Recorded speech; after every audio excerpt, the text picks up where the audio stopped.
오늘 사연도 기가 막히고 코가 막히는 사연입니다. 근데 해고는 일방적인 통보 나가 일방적인 거기 때문에 그리고 뭐 내일부터 나오지 마라고 이야기했지만 내가 바뀌면 그렇게 했고 계속 나와야지. 아마 그 본부장님이 일식한 거 같으면 아마 또 자기도 좀 법적인 조언을 받고 있을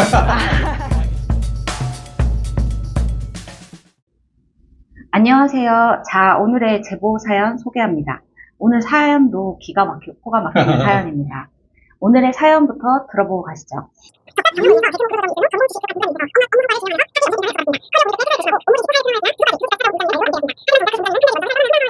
사실 이 사건이 작년 7월 사건이어서 이미 해결됐을 것 같긴 한데요.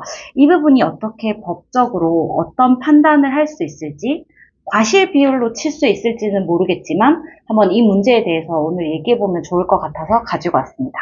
이게 좀 부당해고 이런 거 사건을 접하다 보면 좀 애매한 약간 회색 지대들이 많은데, 제가 이번 사건을 댓글 읽으면서 뭔가 좀 사유를 외워보려고 했었는데 생각보다 이게 사측 위법 사유가 되게 많아서 외우기는 좀 어렵더라고요. 그래서 이거가 다 맞다는 전제 하에는 사측이 이렇게까지 해주시면 약간 변호사 입장에서 조금 땡큐 감사 입장이라고. 대놓고 회사가 불법을 다 드러내면서 하고 있기 때문에 근로자 입장에서는 대응하기가 굉장히, 또 변호사 입장에서 마찬가지고, 근로자나 근로자를 대리하는 변호사 입장에서 굉장히 쉬운 케이스죠. 맞아요. 제가 직장인으로서 이 사건을 보면서 몇 가지 이게 의문점들이 많이 나오더라고요. 대표가 아닌 본부장님이 카페로 불러서 당장 내일부터 나오지 마라 라고 하는 거예요. 그럼 이걸 당일 해고로 법적 효력이 있을까요? 일단은 이제 이게 5인 미만인지 아닌지를 봐야 될 것 같은데, 5인 미만이면 사실 뭐 해고는 자유롭게 가능하니까. 이 결국 해고는 회사가 하는 거지 대표가 하는 게 아니거든요. 그래서 회사의 대표를 위해서 일하는 사람이 해고하면 그 해고는 이제 그냥 회사의 해고로 보죠. 그래서 본부장이 했다 하더라도 본부장이 임원 정도 될 것 같고, 그리고 상사잖아요, 자기. 그리고 이제 인사권도 어느 정도 있으니까 아마 당연히 이거는 본부장이 해고로 하더라도 조금만 해고로 볼 겁니다. 그래, 아마 뭐 대표님은 막 돌아다니면서 뭐 이번 얘기를 막 하지 않았을까 싶어요. 하면서 막 좀 내보내겠다는 식으로 좀 언지를 해보셨을 테고, 뭐 대표님은 뭐 마음대로 하시라 뭐 이렇게 좀 사정교감이 좀 있지 않았을까 싶은데, 뭐 이게 해고인지 아닌지를 일단 나중에 뭐 다툼을 차치하고라도 일단 이렇게 의사표현을 하신 거가 어느 정도 회사 측의 입장이라고 볼 수도 있고. 당연히 이제 회사 측 입장으로 보이고, 우리가 근로자 측을 대리할 테니까. 그러면 이제 법적 효력은 당일날 구두로 해고를 했다 그러면 당연히 이제 서면 통보 의무를 위반했기 때문에 이건 이제 부당해고가 되는 거죠. 그럼 구두로 한번 얘기를 했다고 하더라도 다시 한번 서면으로 그 내용에 대해서 뭐 메일을 보내거나 해야 되나요? 회사에서? 그렇죠. 당연히. 그러니까 일단 보통은 다 그렇잖아요. 보통 처음에 바로 해고 통보서를 날리는 게 아니라 사전에 이야기를 하지. 이제 권고사직인 것처럼 아닌 것처럼 하면서 다 힘드니까 좀 나가는 게 어때? 라고 하면은 뭐 그렇게 해서 잘 이야기가 안 되면 그때 해고에 대한 이야기를 좀 한 다음에 이제 해고 통보서를 날리는 게 일반적이죠. 그럼 권고사직이랑 해고랑은 되게 다른 의미로 봐야 되겠네요. 회사가 주로 하려는 거는 아무래도 권고사직이 많으니까 이렇게 서면으로 안 하고 불러서 이제 얘기하는 경우가 많고. 그렇지. 근데 권고사직하고 해고는 완전 다른 거죠. 권고사직은 사직을 권유하는 거고, 권유한 단계에서는 아직 해고가 아니죠. 사직을 권유하고 또 상대방이 승낙해서 그냥 나 그만둘게요라고 하면 이거는 해고가 아니라 그만두기를 서로 합의한 거죠. 그러니까 사직서 된 거와 똑같은 거예요. 그러니까 권고사직이죠. 그러네요. 권고를 한다는 그렇죠. 뜻이니까. 근데 해고는 일방적인 통보 나가 일방적인 거기 때문에 해고하고 권고사직은 엄청 큰 차이가 있고, 근로기준법상 권고사직이 규정되어 있지도 않아. 해고만 규정되어 있지. 권고사직은 사직을 하는 거예요. 그리고 이 직원이 7개월 차 일하고 있는데 8개월치 급여를 줄 테니까 추가로 준다는 게 아니라 아마 한 달 정도 더 준다는 것 같아요. 이 월급을 줄 테니 나가라고 하는 거는 해고 예고 수당을 준 거니까 끝난 거라고 봐야 되나요?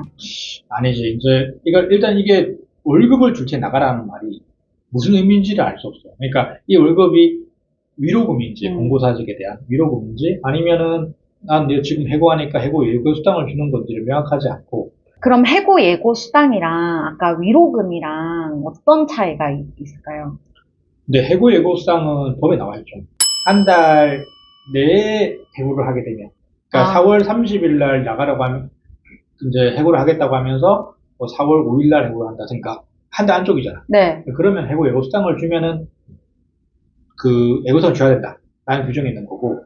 근데 위로금 같은 경우는 권고사직에 따른 위로금이거든. 아. 그러니까 너가 사직을 하는 대가로 내가 얼마나 챙겨주겠다는 거라 가지고, 그건 당연히 근로기준법에 없고, 또 당연히 줘야 되는 것도 아니에요. 그 실업급여를 줄 테니까 지금 7개월 차 일하고 있다 했잖아요. 그래서 8개월 계약직으로 다시 이제 계약서를 변경하자. 이렇게 회사에서 그 본부장님이 얘기를 했대요. 근데 이거는 응해야 될까요? 아니, 이거는 뭐, 당연히 응하면 안 되죠. 응할 이유도 없고, 의무도 없고, 필요도 없고. 그러니까, 이거는 실업급여하고 전혀 무관한. 지금 회사가 나한테 하고 있는 권고사직 또는 해고, 그대로 인정받아도 다 실업급여는 주는 겁니다. 주로 공고사직을 유도를 하고 있잖아요, 회사들이. 근데 권고사직을 하게 되면 회사에 페널티 같은 게 있나요? 제가 듣기로는 근로감독이 이제, 일반적인 경우보다 권고사직이 너무 많다. 근로감독이 나올 수도 있고, 그리고 아마 나중에 뭐 지원금 받을 때, 요즘 스타트업 같은데, 네네네. 스타트업 같은 경우는 특히나 뭐 정부에 지원금 신청하는 경우가 많은 것 같아요. 그런 경우에 지원금에서 탈락 사유가 되긴 하더라고요. 아무래도 그 권고사직 하면은 뭐 지원금 탈락되는 경우가 있으니까 뭐 회사 측에서 그러면은 그 권고사직을 하지 말고 자발적 퇴사를 하되 그 실업급여 상당액은 우리가 챙겨줄게. 약간 이런 식으로 약정을 대부분이 하는 경우가 그렇게 있더라고요. 네, 실업급여를 그걸 실제로 준다는 안 거죠. 주고 그래서 또 이게 아. 법적으로 문제가 되는 경우가 있더라고요. 그리고 또 당장 내일부터 나오지 말라면서 인수인계서를 상세하게 쓰고 나가라. 안 써주면 손해배상을 해야 하나요? 그 뭐 회사 측에서 뭐 하면 할 수는 있겠죠. 뭐 그거 청구하는 거야 자유니까. 자유니까. 근데 그게 받아들여질 가능성은 사실상 거의 없다고 보여지고. 왜냐면 일단 이분이 뭐 보통 인수인계를 작성하고 이런 게 뭐 법적 의무라고 보기엔 물론 이제 근로계약서의 그런 형태로 봐야 되겠지만, 그리고 이분이 담당하는 업무가 만약에 내가 인수인계를 자세히 안 써서 이 회사에 대해서 손해가 발생하고 그런 인과관계들이 모두 인정이 돼야 이게 채무불이행일 것 같아요. 그래야 이제 손해배상이 청구가 가능한 건데 인정되기 어렵죠, 아무래도. 네, 그 마지막 질문인데요. 지금 사측이 메시지를 읽고도 답이 없는 상황이에요. 근데 이제 그 근로자 입장에서는 내일부터 나오지 말아라고 한 거예요. 그러면 그 근로자는 당장 내일 출근을 해야 될까요? 아니면 출근을 하지 말아야 할까요? 근데 이제 애매한 게, 우리가 이제 구두로 이야기했다. 네. 구두로 이야기했으니까 증거가 없거든. 그럼 이제 해고가 명확히 아는 상황이에요. 해고가 명확히 아는 상황에서 제가 자의적으로 출근을 안 했다? 회사에서는 무단결근이라고 할 수도 있죠. 그리고 뭐 내일부터 나오지 마라고 이야기했지만, 내가 바뀌면 그렇게 했고, 너 계속 나와야지. 내가 서면으로 너한테 통보한 것도 아니잖아. 라고 하면 할 말이 없거든. 그러니까 증거가 있을 때 증거를 수집하려고 나가야 돼. 아. 나가더라도 나가서 녹음 키우고 이제 본부장님 그때 그런 말씀 하셨잖아요. 하면서 풀거나, 그리고 또 나오면 분명히 본부장님 불러가지고 이야기를 할 거야. 그리고 아마 그 본부장님이 일십한 거 봐서는 아마 또 자기도 좀 법적인 조언을 받고 있지만 맞아. 어디서 사적 네. 변호사님한테 어떤 거로 풀리지 않겠다는 직감이 들면서 그럴 수 있기 그럴 수도 때문에. 있겠네요. 변호사님 오늘 사건 들으시면서 어떤 생각이 드셨는지 짧게 한번 요약 부탁드립니다. 일단 해고가 명확해야 되고, 그 다음에 서면 통지 없이 해고하고, 당연히 해고한 거는 명백한 무효죠. 명백한 무효고, 계약서 작성 절대 응하면 안 되고, 그리고 정규직에서 계약직은 엄청 불리한 거죠. 물론 뭐 실업급 이야기하지만 실업급에는 권고사직이라도 받을 수 있으니까 굳이 계약직으로 할 필요는 없어요. 계약서까지 다시 써가면서.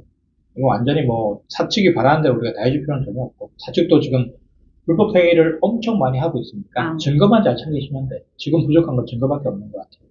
이제 이게 또 지금 말씀은 해주셨지만 결국에 나중에 이게 정말 분쟁으로 가서 결국에 증명을 해야 되거든요. 근데 이렇게 내가 들었다밖에 없게 되면은 참 입증을 하기가 어려워져서 그럴 때는 참 곤란해지는 경우가 많죠. 그래서 지금 뭐 출근을 하셔서 어떤 증거를 확보를 하시거나 해서 빨리 출근해야 돼. 네네. 그런 게 이제 좀 이런 녹음하고 캡처가 좀 일종의 안전벨트라고 보시고 좀 증거들을 많이 확보하시는 게 좋을 것 같아요. 그러니까 이게 사실 사연자의 글을 읽으면서 그냥 그런 것 같아요. 7개월 동안 진짜 열정을 다해서 일을 했는데 직장에서 나를 이런 식으로 약간 버린다라는 것 자체의 느낌을 받아서 좀 화가 나셨다라는 생각이 들더라고요. 그럴 수 있죠. 하지만 이 똥차가 가야지 벤츠가 온다고. 자기하고 안 맞는 회사는 빨리 때려치우는 게, 그만두는 게 맞아요. 자기한테 안 맞는 거면 있는 게 고통이니까 빨리 나온 게 맞는데, 다만 그 보상은 두둑하게 나와야죠. 일단 저희가 이제 잘 챙겨드려야지. 자기 권리는 잘 지켜서 나와야 돼요. 그래야죠.